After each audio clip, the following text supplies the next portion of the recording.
2026 regulations. Here's our reaction. You are listening to Missed Apex Podcast.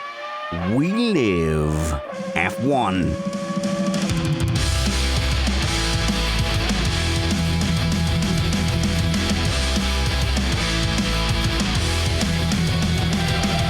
The 2026 regulations have just dropped and we are dropping into the shed to react to them. I see a lot of technical regulations, lengths of things, terms like active aero, and I don't really understand what's going on. So to explain to me the 2026 new regulations as if I'm 5 or 6 years old, it's Chris Stevens. Hello, Chris.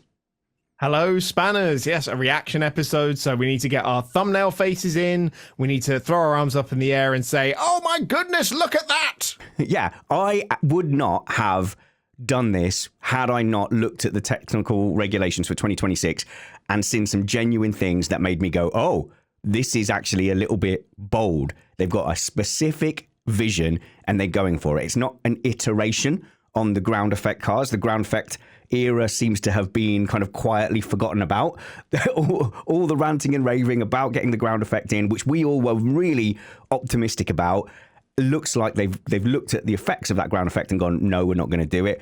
Things like removing DRS, active aero being introduced, that is what has made me go, Chris, let's react to this. What on earth is going on? But I think if we start with just the look of the car, they've gone, I think, for a deliberate aesthetic to match the early to mid noughties cars. So, you know, that classic 2005 McLaren with the dipped front wing and then the edges of the wing then flare out like a W.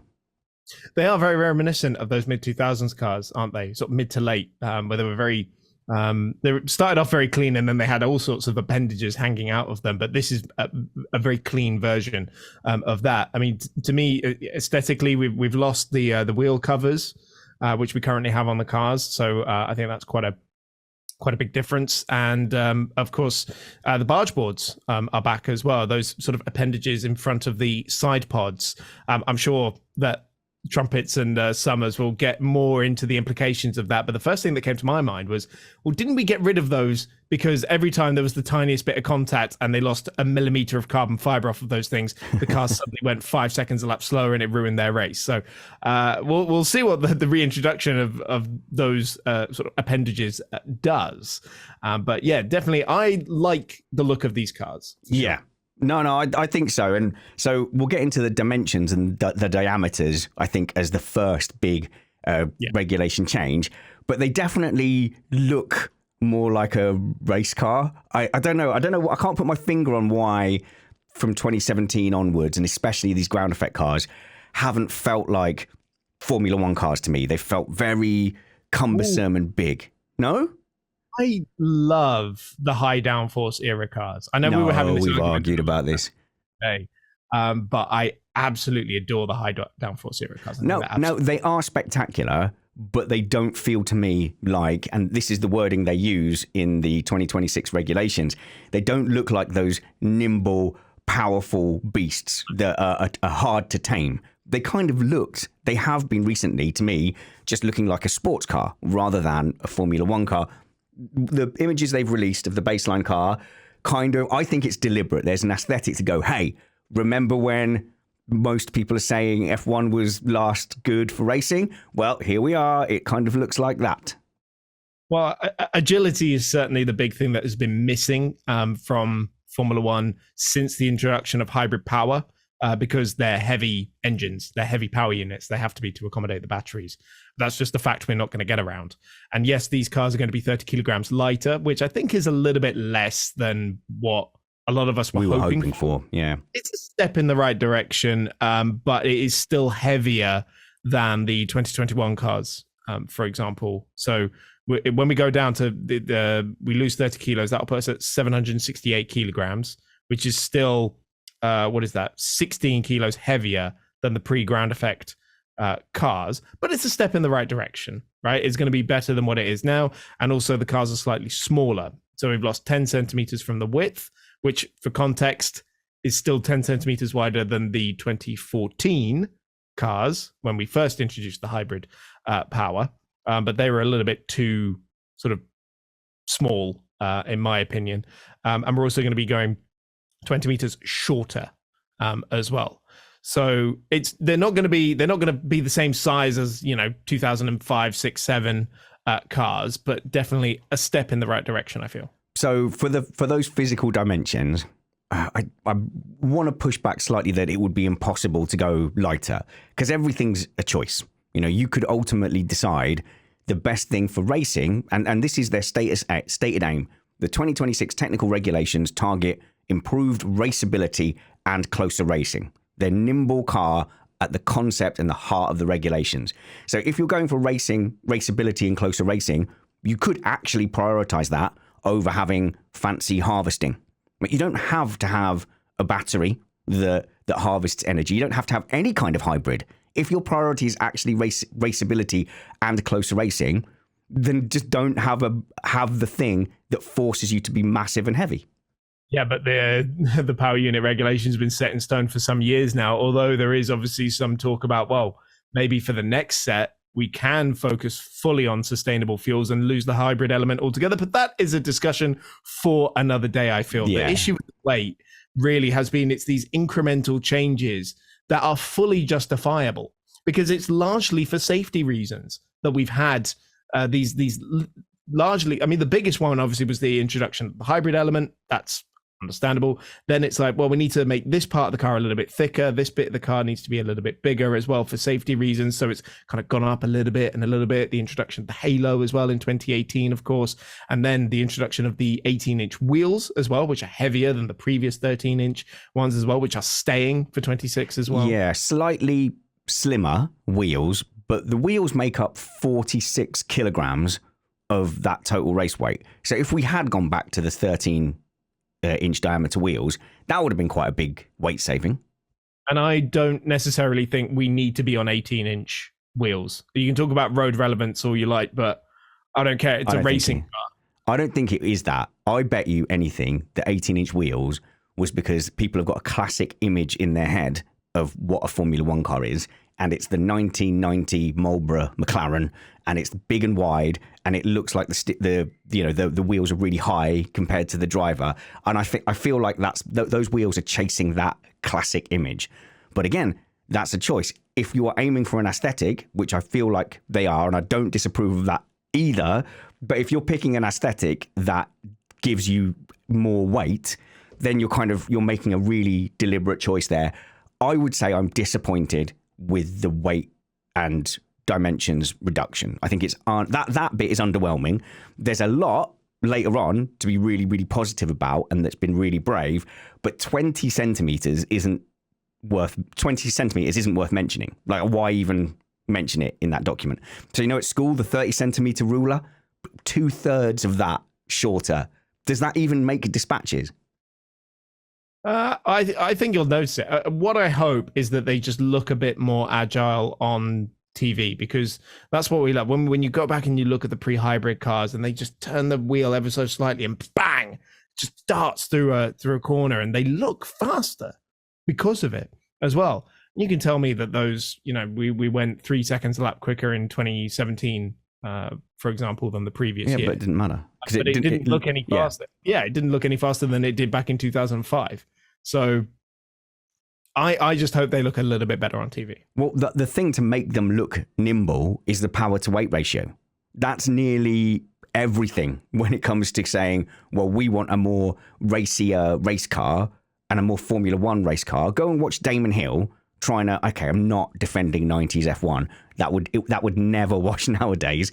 But, you go and watch David Hill or even David Coulthard trying to accelerate out of a hairpin, and the rear end's playing with them. They're fighting that thing for grip, which you don't see on these modern cars. And the weight has got to be at least part of that. Well, what I'm kind of hoping, it definitely is part of that.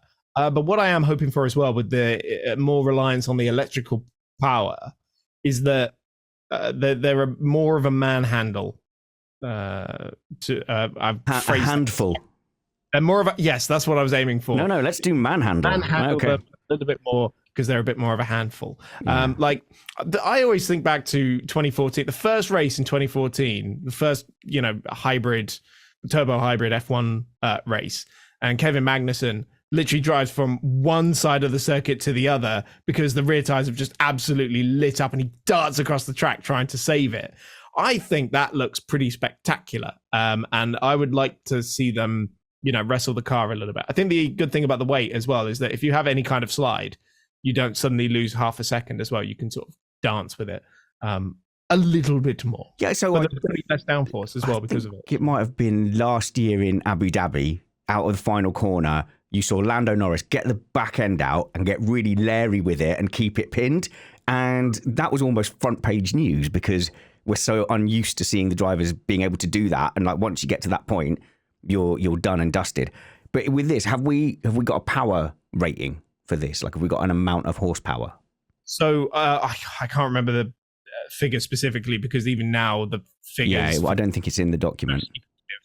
It's going to be the total amount of power will be similar, but the way it's made up will be different. So we've got I only know the figures in kilowatts, unfortunately. So it's 500 kilowatts from the ICE, and then 350 kilowatts from the electrical power, which is about 3 times as much as what we get currently. Because at the moment we only get about 160 horsepower from it, whereas now it's going to be more like a 60-40 split between the amount of power that comes from the electrical component, and that is what has led to active aero. It's why it's now being introduced, which for me is a huge change for Formula One. Yeah, it's really bold. I'll go as far as to say it's brave, and if it doesn't work, I think it's a glorious failure because I back this kind of innovation. We'd gone into a dead end with DRS. So yes. DRS has had its time. It was always a sticking plaster, and now they're actually taking the plaster off and dealing with the wound underneath, which is okay. Well, can they follow? Will they be able to race closer? They're getting rid of the ground effect, which was meant to be solving that issue. We're not getting rid of entirely. It's less ground effect. I think significantly less. So it's a mostly flat floor, and then the diffuser area is much smaller to exploit. It's much simpler now, the floors. So overall, we're going to have 30% less downforce than what we have now, which I know, Spanners, will make you happy because you've been advocating for that. Right, yeah, but is that when all the aero is applied? So we've got this active aero where you can have basically less downforce front and rear on the straights. So when they talk about 30% less overall downforce, do they mean in the actual corners? So turn 3 at Barcelona, have I got 30% less in 26 than this year? Don't quote me on it, but I think so. Just reading it, that's my understanding of it. But what it also means is when the wings are flat on the straight, we're going to have 55% less drag. And so what we're going to end up. So first of all, just a quick. Yeah. What is the active aero? Yeah. A very quick recent history on active aero. Obviously, DRS is active aero, but it's incredibly restricted in that you can only use it when you're within 1 second of the car behind you and you're in a particular zone on track. And then obviously in qualifying, you can only use it in those 2 specific zones.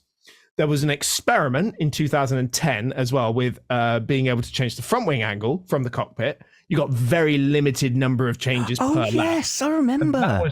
That was supposed to be an overtaking aid, and it didn't really work, but the drivers loved it, being able to change the front wing angle on the fly.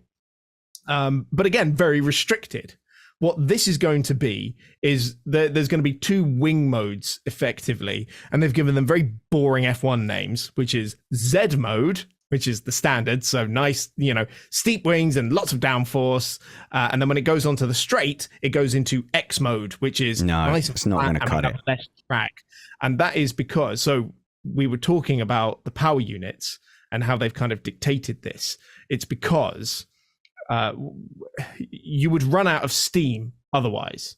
So there was a great analogy in the FIA's video about this. If you were to plonk the 2026 engine into a current car, the drag would get to a point where the car stops accelerating and then starts losing speed at the end of a straight because the air resistance becomes so great. And you do see that in other championships. It happens a little bit with the hypercars in the World Endurance Championship and at Le Mans, for example. But the reason we have this active aero to strip the wings back is basically to stop that from happening. Oh, so you on the straight now, you're putting less drag on the car, so less strain on the engine, which will make the engine more efficient, I guess. And efficiency is the name of the game. Energy recovery is going to be one of the biggest determining factors in 2026. Okay. All right. We need better names for X and Y. So I think we have sail mode. High and low. No, sail mode. And Sail mode. and stealth mode. There you go. And look at the aero. It goes into stealth mode down the main straight. So this will be mandated how? So are the drivers going to have to press a button, or is it going to be automatic? I would assume it will be automagical, but you'd have to sort of program it into the GPS, I imagine, which then becomes fraught with technical possibilities of it suddenly opening in the middle of a hairpin, for example. So I would assume it will happen automatically, but then I don't know. How will they determine is this straight long enough for us for it to really get the benefit of doing it, or so can we get through this corner flat out in the low wing mode, for example? If you leave it down to the teams, they'll probably all come together on doing it at the same time. So it is to your advantage to have all of that aero into the corner, and then there'll come a point where you don't need that aero anymore and you can just release. So it would be an awful lot to put that on the driver. If a driver had a button to kind of go, okay, basically like DRS on every single straight. So you click the button and then the active aero does its thing. As soon as you hit the brakes, it puts it into sail mode, anchor mode, deploy anchor mode. So if it's on the driver, that could be kind of fun, and there's a skill element to it. If it's in a software, something software related to the GPS, I think that you're just going to get a bunch of failures in the first season. Maybe it'll be more technologically advanced. I mean, of course, this is kind of technology that has been used in road cars for donkey's years now, where wings change angle when you reach certain speeds. Oh, really? In like the fanciest sports cars, for example. And the reason we haven't seen it in Formula One is because it's been banned since Williams tried to do it in the early 90s. And I thought that was suspension. It was what would you call it? Adaptive aero, adaptive suspension. Well, I suppose you could argue that the suspension manipulated the aero platform. So you could argue that. Yes, yeah, exactly. So why has it been banned in the past? There must have been banned for a reason, and now apparently it's okay. I think it was much earlier technology. It was more advanced, 30 years ago than it was considered more advanced, for example. Whereas now I think it'll be a lot easier to do and to implement. So obviously because of this, you can't have DRS to do this. Exactly. So it's almost that it's been taken out of their hands. Now they've gone down this route. So this is a really, really big call by the FIA to get rid of DRS. You are saying we are confident these regulations allow for following, passing, and racing, because there's no going back. There's no going back. No, you're absolutely right. There is a new overtaking aid, which has been introduced through the power unit regulations. But obviously, if the wing goes to flat mode, then you can't do DRS anymore because it's already in a low drag mode, right? And I, for one, am quite happy to see this. I've not hidden the fact that I don't like DRS. I don't like the fact that a lot of the time it just represents a free, easy overtake, and I find it limits racing to certain areas. Yeah, because you wait. Why wouldn't you wait? Nobody wants to overtake into the corner right before the DRS zone, for example. So it's like we got Montreal this weekend, for example. Nobody lunges at the hairpin anymore because suddenly then you lose the DRS for the next straight, right? So I like this idea. I think it will open up more opportunities on the racetrack for overtaking, because what we're going to have instead is it's going to rely on the electrical deployment from the power unit.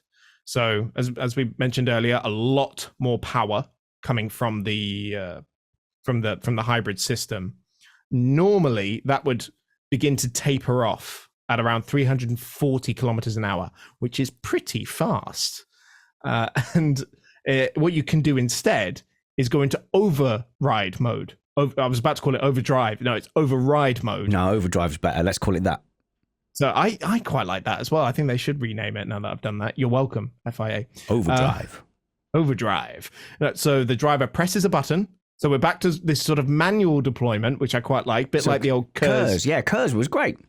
Bit like the old KERS system. There will still be automatic deployment around the majority of the lap, but this overtaking aid will be a manual deployment. So when you hit that 340 kph, you press the button, put it into override mode, and you get more electrical boost, and you can use that to overtake the car in front. And like DRS, it will be a certain parameter where you can activate it at this point.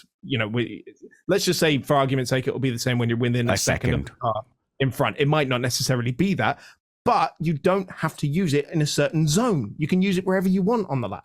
Right, okay, so if you're within a second, you kind of, a little button goes off and this energy is now available to you. Exactly. But here's a little counter argument to that. From a racing point of view, that's fine, but you've got a kind of hidden DRS. So is it a way to have, DRS without the visuals of the flap? And like you said, if you can use it anywhere, does that really help? I mean, everyone's still going to wait for the big straight to do it. Maybe, but I think drivers will get more inventive with it, because let's say you spy an opportunity, like, oh, I've got a good run on this guy, maybe I can use it now, instead of just waiting for the straight, and then I can surprise the guy in front of me. So just as a counter efficiency argument, what that means is the cars that aren't within a second have power available that then they're then not allowed to use. So you've got all that extra capacity for potential energy that could be deployed, but for sporting reasons, they're not allowed to use, but they all have to have the capacity to have that energy. So that I don't actually know. And that might be more of a question for Summers and Trumpets, and who knows, maybe even they don't know. But do you know what I mean? You've got to have the facility to make that available, which means extra weight. But it might be, so say at the moment, the sort of equivalent of it to a lesser extent would be like the overtake button, which is still just an extra deployment of electrical energy, right? But you have to save up that energy to then deploy it. So maybe it's not, you don't just have it in reserve. You actually have to build up that capacity yourself to deploy. It's not just sitting there in reserve. But it will be for the cars that then aren't in that zone. Right, okay. I'll have this argument another time, but I think I've just highlighted it's probably quite small on the scale of things, the amount of power.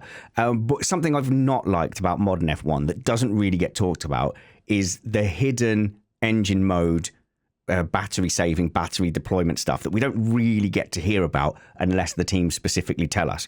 So there was a recent battle between Verstappen and Norris. I can't quite remember which race it was. It was the one where Norris didn't catch. So Imola?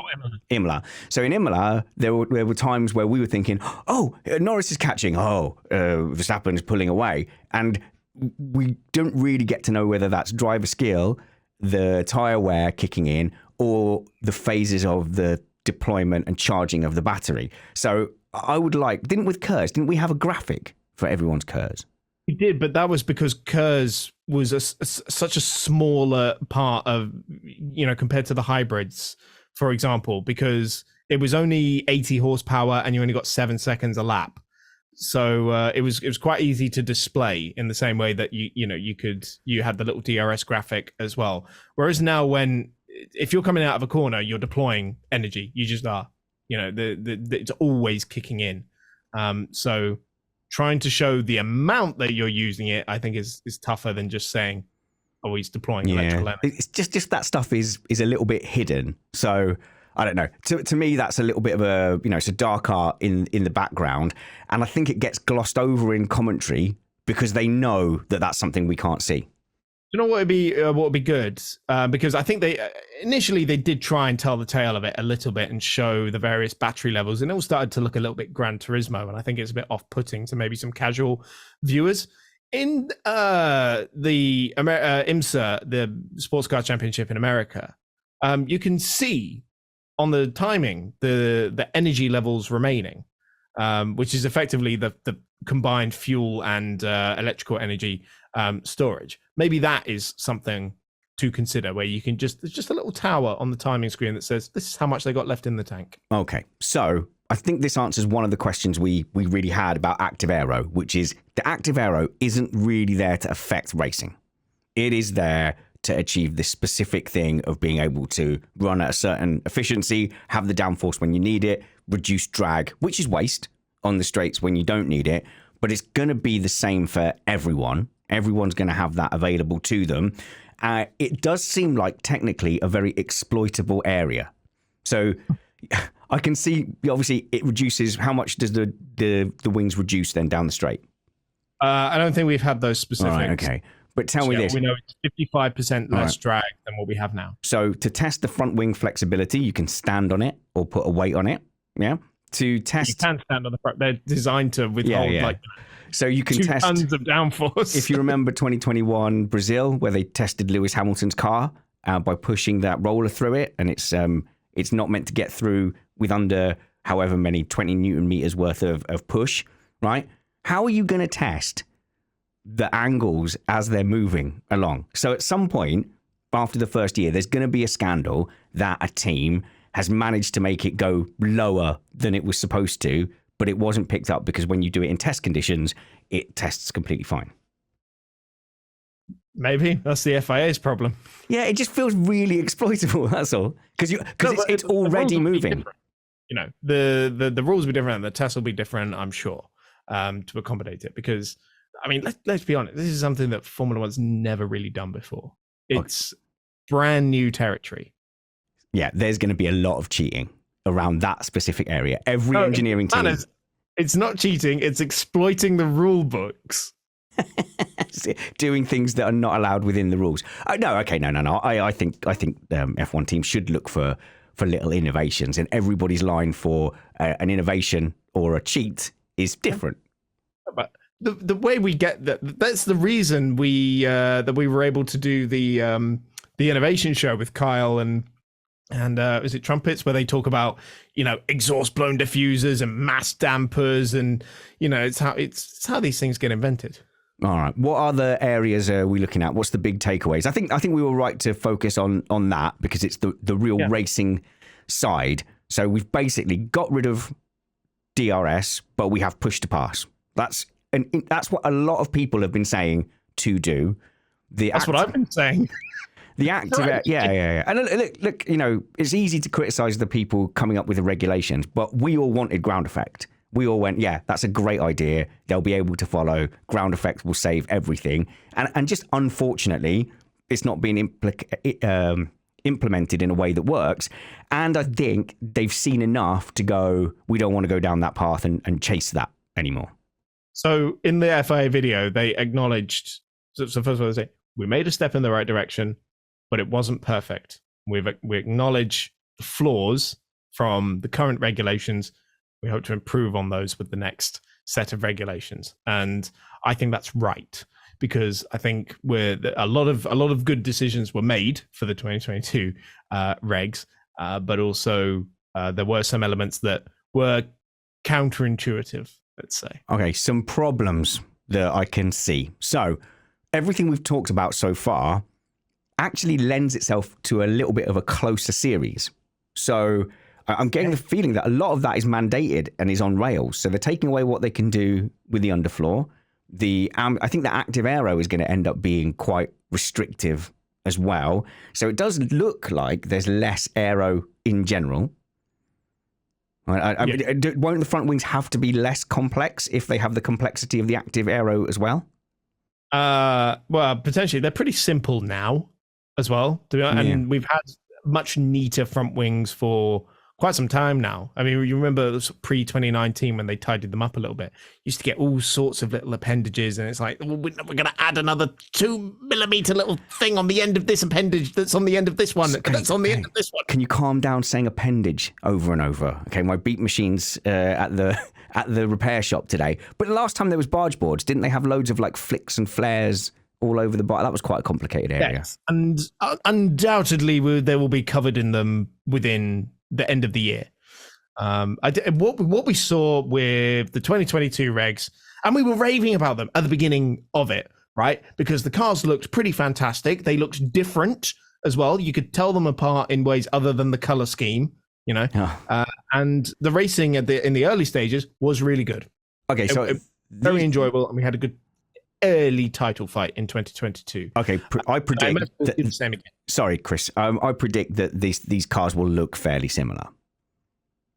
I probably within 6 months of the first season. Yeah, I think initially when they start to come out, when the blankets are taken off them, all the individual team unveilings, I wouldn't be surprised if we saw some differences. And maybe an odd thing here or there. And to be honest, I wouldn't be at all surprised if they look quite different to what that FIA rendering looks like, because that's just sort of their interpretation of it. But obviously, they haven't chucked the same number of resources that the F1 teams will do, which, if I remember rightly, they're not even allowed to start working on until next year. All right. Looking at the rendering, the rear wing looks a lot smaller, and the front wing looks a lot smaller. So that makes me happy. That gives me hope. Where I think these regulations could fall down is the same as 2014. So they're very excited about having their new engine manufacturers. And so they've listed Ferrari, Mercedes, Alpine, maybe it's just an engine supplier. No. Renault could still be a power unit supplier. I think, they're committed to it, haven't they? They might just not have an F1 team. So the Renault CEO has come out and said Alpine's definitely not for sale today. Yeah, and they are. Yeah, well, I mean, because they definitely are. So he said, no, we're definitely not selling it. But I think of all the things that are potentially about to be sold, Alpine is the most about to be sold of all the things on Earth. So they're listed as an engine supplier, but that's regardless. I mean, that could easily get swapped with, Renault are supplying an engine for the new Flavio Briatore sports person Andretti team. Oh, Andretti, yeah. Similar to Andretti, obviously the initial plan was to have Renault power. Yeah, I mean, and Renault don't mind a rebadge, so that could be that could be a GM badge, couldn't it, to start with? So it was to carry over because GM aren't coming in until 28. Right, so we've got the same four really: Ferrari, Mercedes, Alpine, Renault, and Honda. And then they talk about the arrival of Audi and Red Bull Ford powertrains. So that's looking like they're saying Audi for 2026. Yeah, 100%. Okay. So I think there's a big danger here. The big danger is one of the existing manufacturers gets a big jump, and I give Red Bull, Ford, and Audi nearly zero chance of coming in with a fresh engine and getting those engine regulations right immediately. So I think that's the huge differentiator. Like in 2024, like in 2014, they've left this open to one of the stables getting a huge jump. Yeah, and obviously we saw with Honda as well the difficulties that they had coming in even just a year late.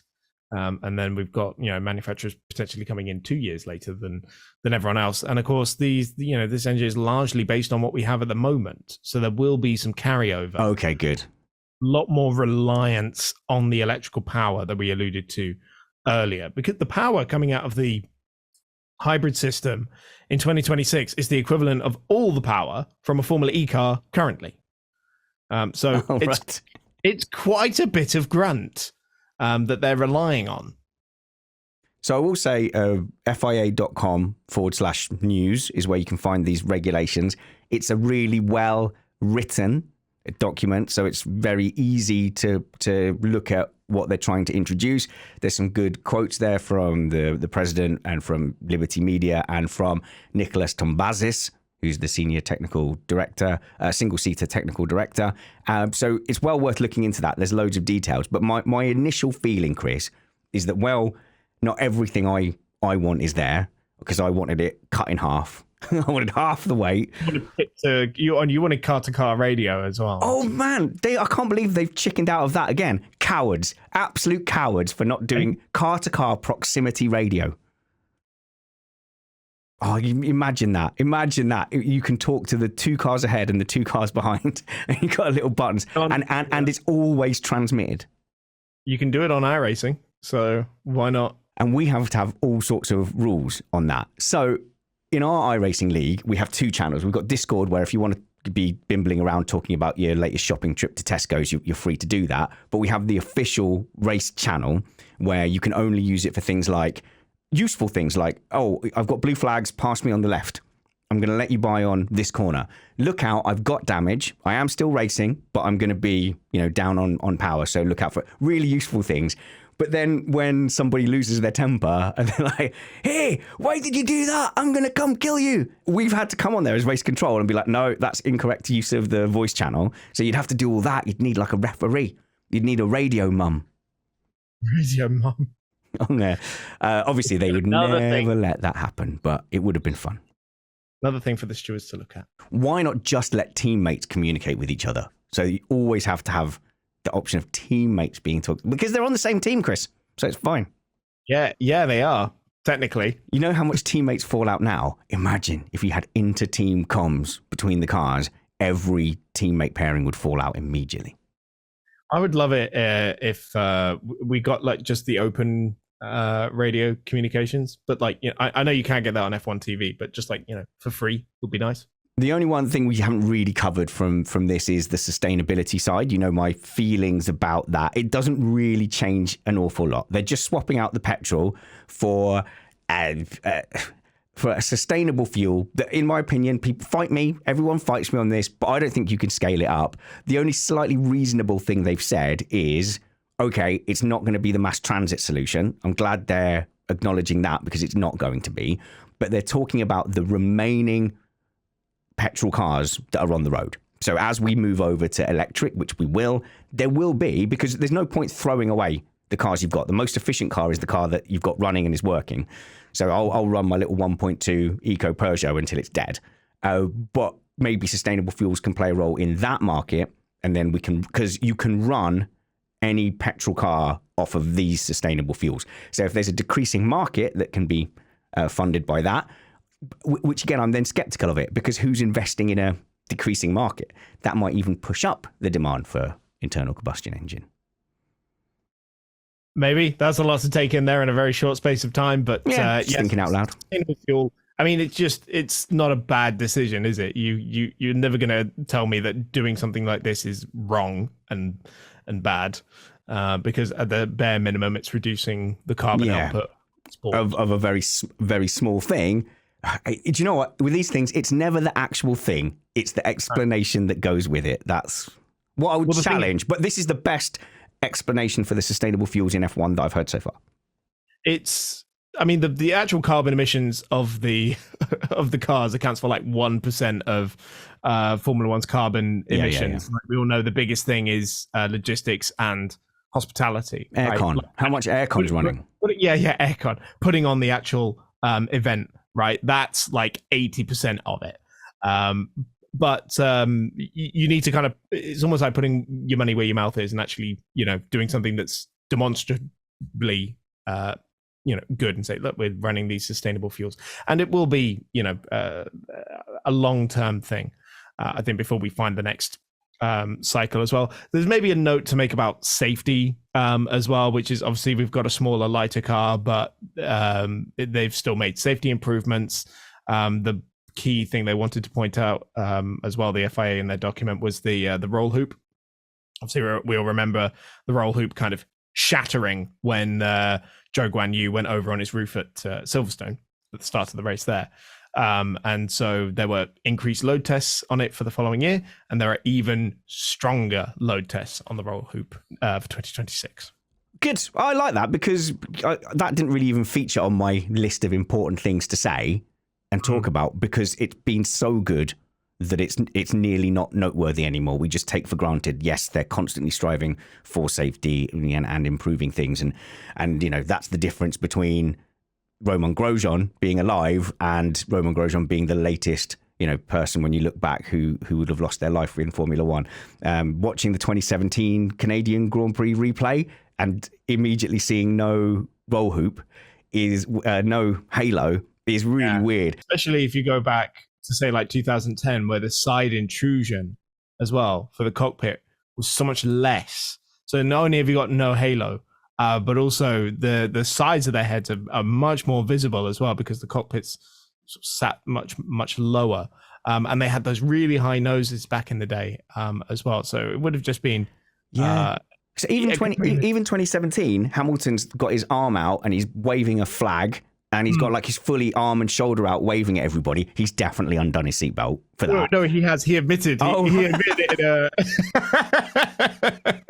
it. You remember there was a short period where they did like a highlights of the driver briefing from a Friday. And there was one where Roman Grosjean, Charlie, can we undo the belts? He goes, no. He goes, all right. And then they asked Lewis, like, what have you been doing? He's like, no, I undo them. Yeah, on the cool down laps and stuff like that. And there was, God, this has changed so quickly. There was one where Lewis got out of the car and sat on the top of it and sort of rolled it back to the pit lane. Okay, so I know exactly what you're talking about because it popped up on my Instagram feed as well. That was in 2010 at the end of quali in Canada. God, I'm a nerd for knowing this. He ran out of fuel at the end of quali, and this was before the rule where you had to give a fuel sample, otherwise you'd be disqualified. So if he did that now, he'd be disqualified. Or if he did it a year later, he'd have been disqualified. But so the car was dead, and the track was like empty anyway. So basically, it's just like, wow, I need to push it back to. But he was just sat on top of it, just like it was a shopping trolley. Okay, here's a question for these new regulations: will you be able to give another driver a lift back to the pit lane on these? Mark Webber and Fernando Alonso style. Yeah. Wow. No. Gosh, you're so young. That isn't what I was thinking of at all. Oh, you were thinking of Mansell and Senna. Yeah. No. I was thinking about the one you were thinking of. I'm the same. We're both young. I only remember it because they both did it to each other in like 2 consecutive years because they were really good friends. And I don't think it was allowed in any of those eras. So that's never been allowed. But I'm having a big look at it. Oh, there's some seating to be had there on the side. Hold on to the halo for sure. Okay. Summers and Trumpets, I'm sure, in the following weeks will put together a far more comprehensive and technical analysis of this regulations. But I think, I think credit where it's due to F1 and the FIA. I'm not finding an awful lot to sit here and complain about. If you think it's awful, leave a YouTube comment or email us at feedback@missedapex.net. But at the moment, I'm thinking, all right, as a first look, well, I'm pretty happy. And we're not just agreeing with it because, we want passes, Formula One. We're not just, saying what you want us to hear. Or saying what you want to hear. I'm not making any such promises. So if I start getting gift baskets, my positivity ratio will go through the roof. But thank you very much, Chris. If you do want to give us those things, then please do. Look, I've been really honest for years now. Look at the merch in my background, right? I respond to stuff, okay? I'll be more positive about your driver or team if there's stuff on that back shelf. But until we see you next with a Canadian Grand Prix, work hard, be kind, and have fun. This was a Reaction Mistapex show. We reacted, Chris. We did it. We did the reacting to things. Hot takes. And we were positive, mainly.